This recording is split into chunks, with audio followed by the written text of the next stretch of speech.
الشیطان الرجیم بسم اللہ الرحمن الرحیم۔ اللہ فرماتا ہے وَلَقَدْ أَرْسَلْنَا، اور ہم نے پیغمبر بنا کر بھیجا نوحًا حضرت نوح کو، وَإِبْرَاهِيمَ اور حضرت ابراہیم کو۔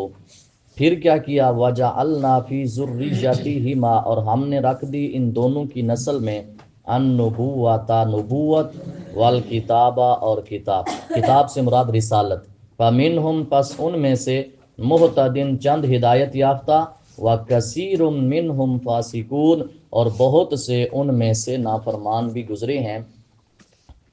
ابن کثیر کہتے ہیں اللہ تبارک و تعالی یہ خبر دے رہا ہے کہ لم یرسل بعدہ رسولا ولا نبیا الا من ذریتہ، حضرت نوح کے بعد جتنے بھی نبی اور رسول آئے حضرت نوح کی نسل سے آئے۔ ایک یہ خبر۔ دوسری، خلیل الرحمن حضرت ابراہیم جو خلیل اللہ ہیں، لم ینزل من السماء کتابا، حضرت ابراہیم کے بعد آسمان سے کوئی کتاب نہیں اتری اور نہ ہی کوئی رسول اور وحی آیا ہے مگر حضرت ابراہیم کی نسل سے تھا۔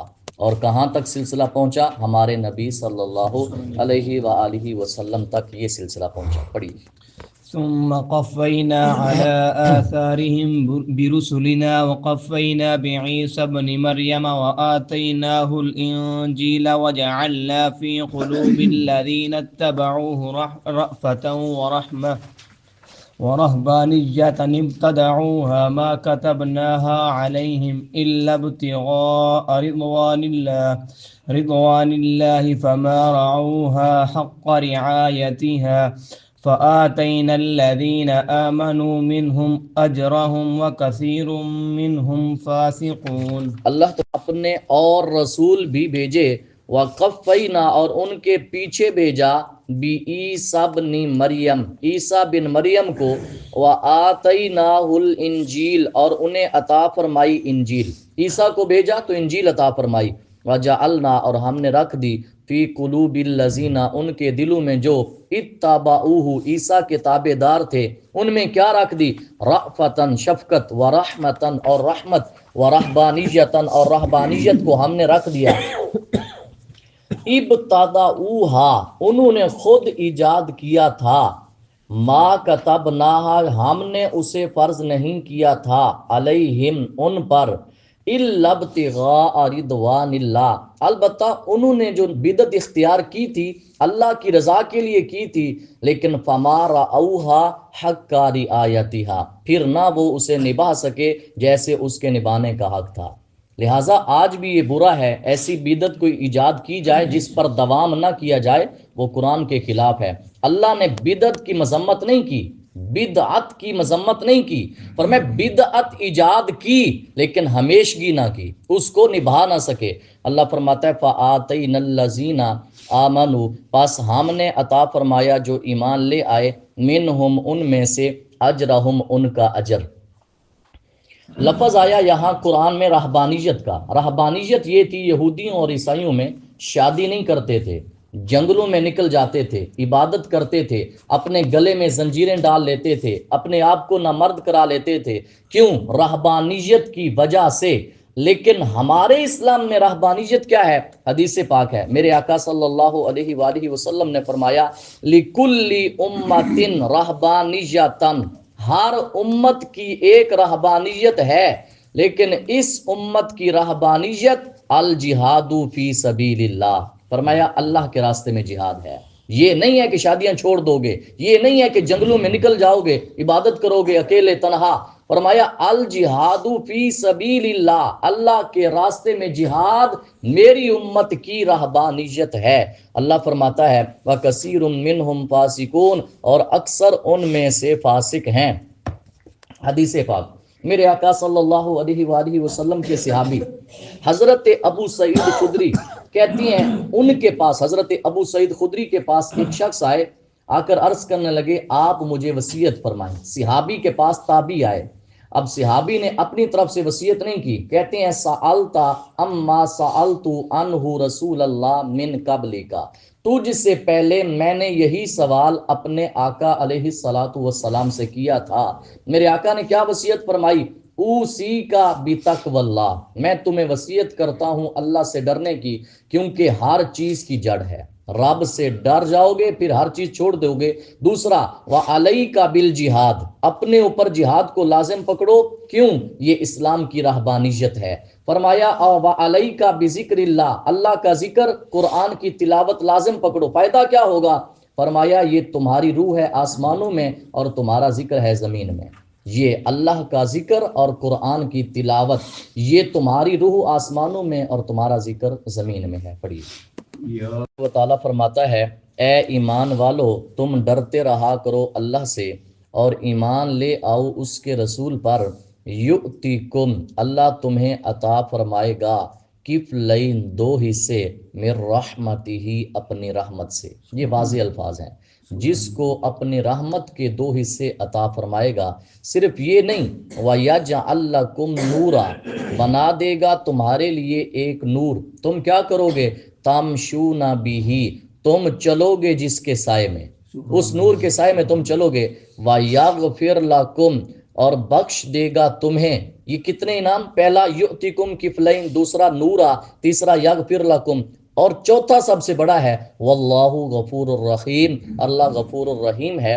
یہاں تو یہ آیا ہے سورہ انفال آیت نمبر 29، اللہ فرماتا ہے یا ایھا الذین آمنوا ان تتقوا اللہ، اگر تم اللہ سے ڈر گئے، یجعل لکم فرقانا ویکفر عنکم سیئاتکم ویغفر لکم واللہ ذو الفضل العظیم۔ سورہ انفال آیت نمبر 29 میں اسی آیت کا ترجمہ ہے، پڑھیے جی اللہ۔ اچھا یہاں پر کیا آیا؟ اہل کتاب کے جو مومن نہیں ہیں، یہودی عیسائی، وہ جنہوں نے حضرت موسیٰ حضرت عیسیٰ پر بھی ان کا ایمان تھا، لیکن آقا آئے تو پھر ہمارے نبی پر بھی ایمان لایا، اللہ فرماتا ہے یؤتکم کفلین من رحمتہ، اب میں اپنی رحمت کے دو حصے۔ اس پر ایک حدیث پاک سنیں، میرے آقا صلی اللہ علیہ وآلہ وسلم نے فرمایا، صحیح بخاری صحیح مسلم کی حدیث پاک، فرمایا تین بندے ایسے ہیں جن کو دو بار اجر ملے گا۔ پہلا اہل کتاب کا وہ شخص جو اپنے نبی پر بھی ایمان لایا، مجھ پر بھی ایمان لایا، اس کو دو اجر ملیں گے۔ دوسرا وہ غلام جس نے اللہ کا حق بھی ادا کیا اور اپنے مالک آقا جو دنیا کا ہے اس کا حق بھی ادا کیا، اس کو دو اجر ہیں۔ اور تیسرا میری امت کا وہ شخص جس نے اپنی لونڈی کو ادب سکھایا، اچھے طریقے سے ادب سکھا کے آزاد کیا، آزاد کرنے کے بعد اسی سے شادی کر لی، فَلَهُ اجران، اللہ اس کو دو اجر عطا فرمائے گا۔ یہ حدیث پاک ہے میرے آقا صلی اللہ علیہ وسلم، پڑھیے۔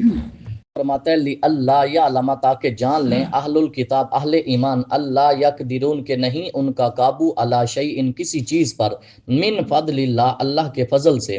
اللہ کا فضل کس کے ہاتھ میں ہے؟ وَأَنَّ الْفَضْلَ بِيَدِ اللَّهِ، اور یہ کہ فضل اللہ کے دست قدرت میں، یؤتیہ من یشاء، نوازتا ہے اپنے فضل سے جس کو چاہتا ہے، واللہ ذو الفضل العظیم، اور اللہ صاحب فضل عظیم ہے۔ یہ آیت کا مقصد کیا ہے؟ اللہ جسے چاہتا ہے فضل عطا فرماتا ہے۔